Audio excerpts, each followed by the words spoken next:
할렐루야, 할렐루야. 주님의 이름으로 사랑하고 축복합니다. 이 성전 가득히 하나님의 은혜가 여러분의 삶의 자리에 전해지기를 소망합니다.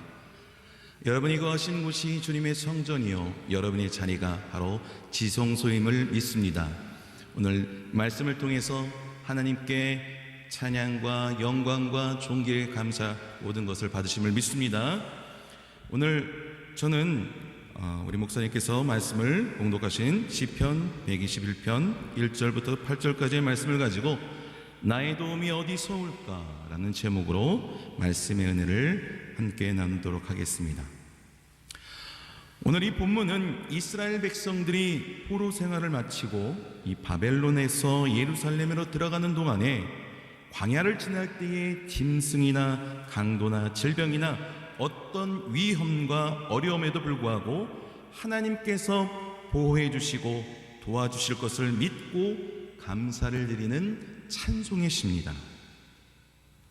우리의 인생은 마치 나그네 길과 같지요.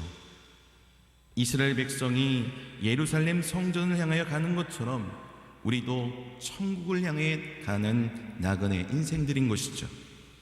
그 길이 아무리 멀고 험해도 온갖 어려움이 우리 삶 가운데 도사리고 있을지라도 하나님은 우리의 도움이 되어 주시는 것입니다. 여러분은 절망적인 일을 만날 때 어떻게 하십니까? 지금 모든 나라가 어려움뿐 아니라 패닉 상태에 빠져 있어요. 얼마 전에 이제 서울에서까지도 이런 코로나19의 그러한 질병이 우리의 코앞에 다가오게 되었습니다. 그러나 우리는 내가 당하는 문제나 어려움이 누구 손에 쥐어 있는가를 우리는 살펴봐야 한다는 것이죠. 본문은 우리를 도우실 분이 천지가 아니라 천지를 지으신 야훼라고 명확히 말씀하고 계신 것입니다. 그러므로 어떤 상황이든 어떠한 환경이든 어떤 문제이든 우리가 하나님을 바라보며 살아간다면 하나님의 도우심이 언제나 우리와 함께 하시는 것을 믿으시기를 주님의 이름으로 축원합니다. 1절 말씀을 보면 내가 산을 향하여 눈을 들리라 나의 도움이 어디서 올까라고 말씀합니다. 우리에게 어떤 어려움이 일어날 때 우리는 그 도움의 출처를 찾곤 합니다. 어떤 사람은 부모님을 바라보고 찾곤 합니다. 어떤 사람들은 세상의 것을 의지하기도 한다는 것이죠. 어떤 사람은 용하다는 무당을 찾아갑니다. 그러나 이 본문의 이 시편 기자는 그 도움이 다른 곳에 있는 것이 아니라 오직 천지를 지으신 야훼 하나님께 있다라고 말씀하고 있다는 것입니다. 야훼 하나님만 찾았다는 것이에요. 우리 하나님은 천지를 창조하신 창조주가 되십니다. 인생의 생사화복을 주관하시는 전능하신 하나님이 되심을 믿으시길 바랍니다. 그러므로 우리를 돕지 못할 일이나 인생의 문제를 해결하지 못하시거나 이번 코로나19 같은 사태의 해결도 못하실 것이 없다는 것이죠. 2절 말씀입니다. 나의 도움이 천지를 지으신 야훼에게서도라 라고 말씀합니다. 시편 기자는 이 도움의 근원이 바로 야훼 하나님께 있음으로 인해 감격하고 있다는 것이죠. 우리의 도움이 어디서 옵니까? 바로 천지를 지으신 하나님 야훼께서 오는 것임을 믿으시기를 주님의 이름으로 축원합니다. 저는 오늘 말씀을 통해서 하나님께서 우리를 어떻게 도와주시는지 네 가지를 통해서 함께 은혜의 말씀을 나누기를 원합니다. 첫째로 우리에게 도움을 주신 하나님은 너를 실족하지 않게 하시며 우리를 지키시는 분은 졸지도 아니하신다라고 말씀하였다는 것이죠. 우리 3절 4절 말씀을 다 같이 보도록 합시다. 야훼께서 너를 실족하지 아니하게 하시며 너를 지키신 이가 졸지 아니하시리로다. 이스라엘을 지키신 이는 졸지도 아니하시고 주무시지도 아니하시리로다. 여기서 이 실족이라는 말은 히브리어로 모트라고 합니다. 비틀거리다, 흔들리거든, 미끄러지다라는 뜻을 갖고 있습니다. 매우 이 불완전한 상태를 가리켜 말하고 있는 것이죠. 발을 잘못 디디거나 행동을 잘못해서 재앙이나 혼란에 빠지는 것을 의미한다는 것이죠. 바로 지금 우리의 현실의 모습인 것입니다. 광야의 길을 가다 보면 구덩이가 있고 또 낭떠러지가 있기도 합니다. 어둠 속에서는 길을 잃을 수도 있고 사나움 짐승의 공격을 받을 때도 있습니다. 하지만 그때에 하나님께 도움을 구하고 하나님의 도움을 받는 자는 구덩이나 위험한 곳에 미끄러져서 빠지지 않는다는 것입니다. 왜 그렇습니까? 바로 하나님께서 지켜주시기 때문인 것입니다. 그러므로 우리가 지금 비록 우리가 힘들고 어려운 때를 지나고 있지만 주께서 우리와 함께 하시고 하나님이 우리와 함께 하시는 한 우리는 안전케 됨을 믿으시길 주님의 이름으로 축원합니다. 바로 졸지도 아니하시고 주무시지도 않는 하나님께서 우리를 지켜주시기 때문임을 믿으시길 바랍니다. 하나님께서는 우리를 실족하는 것을 원치 않으세요. 시편 40편 2절 말씀에 이런 말씀이 있습니다. 나를 기가 막힐 웅덩이와 수렁에서 끌어올리시고 내 발을 반석 위에 두사 내 걸음을 견고케 하셨도다. 하나님은 이처럼 우리를 실족하지 않게 지켜주시고 우리를 견고하게 하십니다. 뿐만 아니라 안전케 하실 것임을 믿으시기를 주님의 이름으로 축원합니다. 그래서 우리가 넘어지거나 실패하지 않도록 붙들어 주신다라고 말씀하고 계시는 겁니다. 하지만 이런 하나님의 인도를 받기 위해서는 우리가 해야 할 일이 있다라는 것이죠. 지금처럼 여러분의 삶의 자리에서 하나님께 예배하는 것 매우 중요하다는 것입니다. 그러므로 오늘 말씀을 통해서 시험과 유혹을 잘 극복할 수 있도록 또한 우리의 삶이 건강히 안전케 되도록 힘과 능력과 지혜를 허락해 주심을 믿으시기를 주님의 이름으로 축원합니다. 오늘 본문에 보면 8절의 이 짧은 본문 중에 이 지킨다라는 말이 6번이나 반복되고 있어요. 지키다. 이 지키다에 해당하는 히브리어는 이 샤말인데 지키다의 뜻 안에 감시하다, 보호하다, 보존하다는 뜻이 포함되어 있습니다. 그러므로 지금도 우리 하나님께서는 졸지도 아니하시고 주무시지도 아니하시고 항상 저와 여러분의 삶 가운데 곁에 계셔서 우리를 지키시고 보호하심을 믿으시길 바랍니다. 그러므로 여러분들 두려움에서 벗어나시길 바랍니다.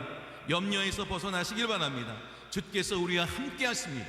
오늘 말씀을 대하는 저와 여러분 삶 가운데 하나님의 능력이 임하기를 주님의 이름으로 축원합니다. 그러므로 우리는 이 코로나19 안에서도 안전케 하심을 믿음으로 나아가기를 주님의 이름으로 축원합니다.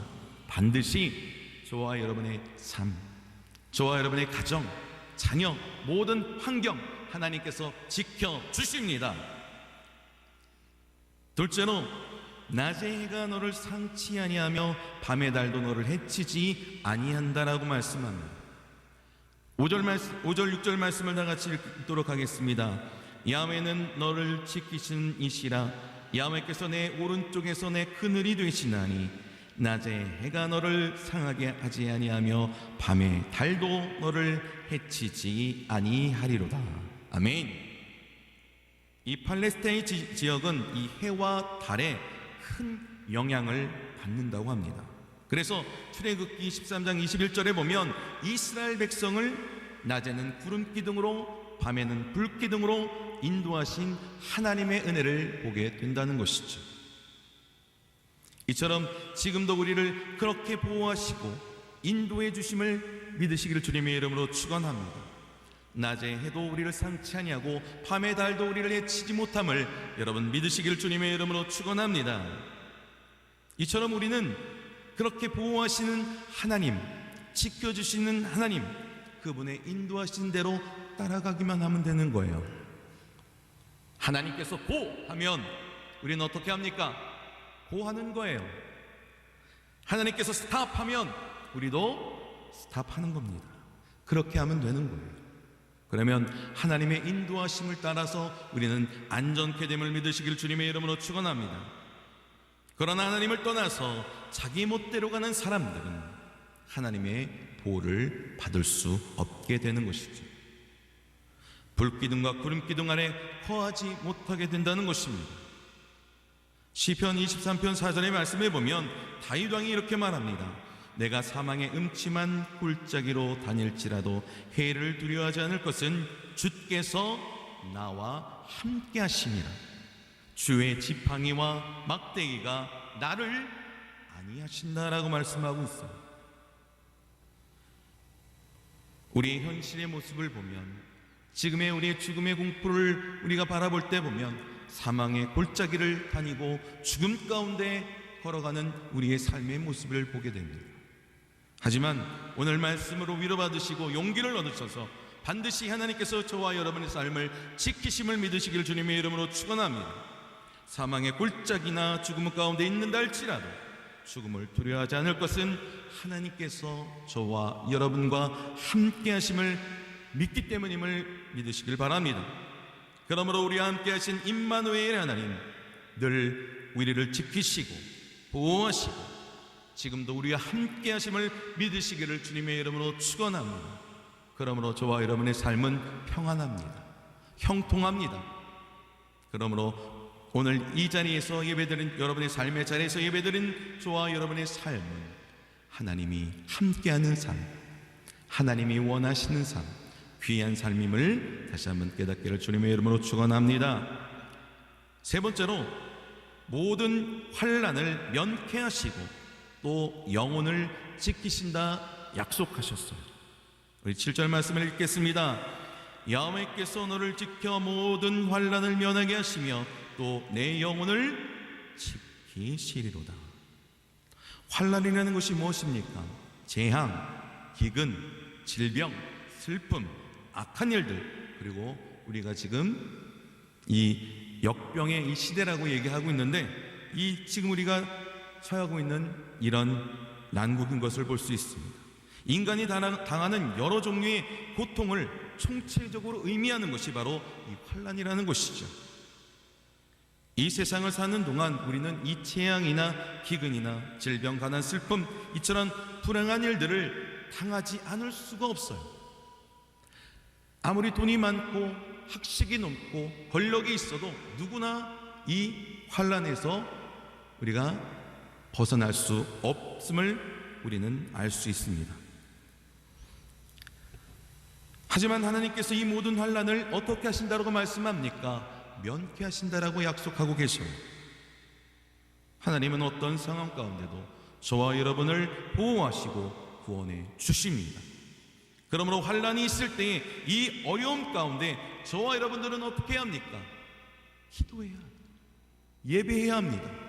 하나님께 또 우리가 비록 교회에 나오지 않지만 하나님 앞에 물질을 드려야 돼요. 우리가 드릴 줄 알아야 합니다. 받는 것만 중요한 것이 아니라 하나님 앞에 드릴 줄 알아야 돼요. 우리의 환경에 제약이 있을지라도, 지금 여러분의 삶의 자리에서 교회와 지금 여러분의 화상에 있는 여러분의 삶의 자리가 좀 멀어졌다 할지라도 우리가 여러분의 삶의 자리에서 드릴 줄 알아야 합니다. 우리가 해야 할 일은 꼭 해야 하는 것입니다. 그때 하나님께서 하시리는 하나님이 하심을 믿으시길 주님의 이름으로 축원합니다. 시편 18편 6절에 이렇게 말씀합니다. 내가 환난 중에서 야훼께 아뢰며 나의 하나님께 부르짖었더니 그가 그의 성전에서 내 소리를 들으시며 그의 앞에서 나의 부르짖음이 그의 귀에 들렸도다. 제가 앞에 여러분에게 서두에게 말씀했습니다. 여러분이 거한 곳이 성전이고 여러분이 지금 자리에 계신 곳이 바로 지성소입니다. 그러므로 여러분의 자리에서, 여러분이 있는 곳에서 하나님께 부르짖을 때 하나님께서 여러분의 소리를 들으심을 믿으시길 바랍니다. 또한 여러분의 그 자리에서 하나님께 부르짖을 때에 하나님의 귀에 들렸도다라고 말씀하심을 믿으시길 바랍니다. 또한 저와 여러분은 담대해야 될 줄 믿습니다. 요한복음 16장 33절에 이렇게 말씀해요. 이것을 너희에게 이르는 것은 너희로 내 안에서 평안을 누리게 하려 함이라. 세상에는 너희가 환난을 당하나 담대하라. 내가 세상을 이기었노라. 아멘이십니까? 또한 여러분은 참고 견뎌야 돼요. 로마서 12장 10절에 이렇게 말씀합니다. 소망 중에 즐거워하며 환난 중에 참으며 기도에 항상 힘쓰며. 지금 우리가 해야 할 일을 믿습니다. 우리가 지금 코로나19로 인해서 환난을 당하지만 우리는 참고 기도해야 합니다. 뿐만 아니라 낙심하지 말아야 하죠. 에베소 3장 13절에 이렇게 말씀합니다. 그러므로 너희에게 구하노니 너희를 위한 나의 여러 환난에 대해서 낙심하지 말라. 이는 너의 영광이니라. 여러분이 낙심하지 않고 하나님만 바라보고 하나님이 더욱더 하나님 앞에 예배해야 할 때 그것은 우리의 환난으로 끝나는 것이 아니라 저와 여러분의 영광이 됨을 믿으시기를 주님의 이름으로 축원합니다. 그렇게 할 때 하나님께서는 환난 중에 이 코로나19 가운데서도 역사하시고 축복을 베풀어 주신다라고 약속하고 계십니다. 그러므로 여러분들 담대하시길 바랍니다. 참고 견디시길 바랍니다. 낙심치 마시기 바랍니다. 반드시 이 또한 지나갑니다. 이 모든 것들이 지나갈 때 지금 비록 이 성전에 여러분이 함께 참여하진 않지만 여러분의 삶의 자리에서 나오셔서 이 성전 가득히 메워 하나님 앞에 예배하며 찬양하며 하나님 앞에 기도하는 그날을 사모하며 모두 그때는 나와 하나님 앞에 예배하기는 저와 여러분 삶의 되기를 주님의 이름으로 축원합니다. 마지막 네 번째로 너희의 출입을 지금부터 영원까지 지키신다라고 말씀합니다. 우리 8절 말씀 다 같이 읽도록 합니다. 야훼께서 너희 출입을 지금부터 영원까지 지키시리로다. 출입은 뭡니까? 들어가고 나가는 것을 얘기하죠. 한 사람의 생활의 영역 가운데 모든 삶의 일들을 의미하는 것이 바로 이 출입입니다. 바로 이 출입을 지킨다는 것은 하나님께서 여러분의 삶, 가정, 직장, 사업, 계획하는 모든 일들을 영원히 지키시고 보호하시고 복되게 하신다는 말씀인 것입니다. 하나님께서 지켜주시면 여러분의 가정에 들어와도 화목하고 평안하고 나가서 일을 할지라도 직장과 사업장에 형통하고 성공하게 된다는 것입니다. 그러므로 야훼 하나님이 저와 여러분의 출입을 지키시기를 주님의 이름으로 축원합니다. 신명기 28장 3절 6절에 보면 하나님께서 우리에게 이 복된 이 축복을 약속하셨어요. 성읍에서도 복을 받고 들에서도 복을 받을 것이며 내 몸의 자녀와 내 토지의 소산과 내 짐승의 새끼와 소와 양의 새끼가 복을 받을 것이며 내 광주리와 떡반죽 그릇이 복을 받을 것이며 내가 들어와도 복을 받고 나가도 복을 받을 것입니다. 저와 여러분은 하나님의 축복을 이렇게 약속하심을 믿으시길 바랍니다. 저에게 주신 복이에요. 믿으십니까? 반드시 하나님의 이 약속된 복을 누리시기를 주님의 이름으로 축원합니다. 그러면 하나님의 이 본문의 말씀을 통해서 우리를 실족하지 않게 하시고 낮에 해가 상치 아니하고 밤에 달이 해치지 않도록 보호하시고 모든 환난에서 면케하여 영혼을 지켜주시고 우리의 출입을 영원히 지켜주신다라고 약속하셨습니다. 그러므로 우리 사랑하는 성도 여러분, 지금 우리가 갖고 있는 이 고난, 환난이 다가올 때 하나님의 도움을 의지하고 승리하고 축복받는 성도가 되시기를 주님의 이름으로 축원합니다. 하나님께 기도하고 말씀대로 살아갈 때, 하나님 앞에 충성을 다할 때 반드시 하나님께서 함께 하시고 도와주시고 축복하시고 역사하여 주실 것입니다. 하나님께서는 그가 사랑하는 자를 결단코 놓지 않으신다라고 말씀하셨어요. 누구도 우리를 그 사랑에서 떼어놓을 수 없다라고 말씀하셨습니다. 우리의 몸과 영혼을 지키시고 우리의 출입을 지금부터 영원까지 항상 지키신다라고 약속하셨어요. 예수님도 동일하게 약속하셨습니다. 마태복음 28장 20절에 이렇게 말씀하고 약속하셨어요. 볼지어다 내가 세상 끝날까지 너희와 항상 함께 있으리라. 말씀을 마무리합니다. 사랑하는 성도 여러분, 여러분의 삶의 자리에서 늘 함께 계시는 하나님을 만나시기를 주님의 이름으로 축원합니다. 그러면 여러분들은 모든 일에 감사할 수 있을 것입니다. 우리로 실족하게 않게 하심을 감사합시다. 낮에 해가 상치 아니하며 밤에 달도 해치 않게 보호하심을 감사합시다. 모든 환난을 면케하시고 내 영혼을 지켜주심에 감사합시다. 우리의 출입하는 것을 영원까지 지켜주심에 감사되시기를 주님의 이름으로 축원합니다. 모든 일에 항상 하나님께 감사드리는 생활은 여러분의 신앙을 성숙하게 하십니다. 여러분의 영혼을 맑게 하십니다. 그러므로 우리는 항상 나의 인생의 도움은 하나님께 있음을 기억하고 눈을 들어 하나님을 바라보는 자가 되시기를 주님의 이름으로 축원합니다. 이번 말씀과 함께 하신 하나님께 영광과 감사의 박수를 올려드리며 귀한 예물을 드리도록 하겠습니다.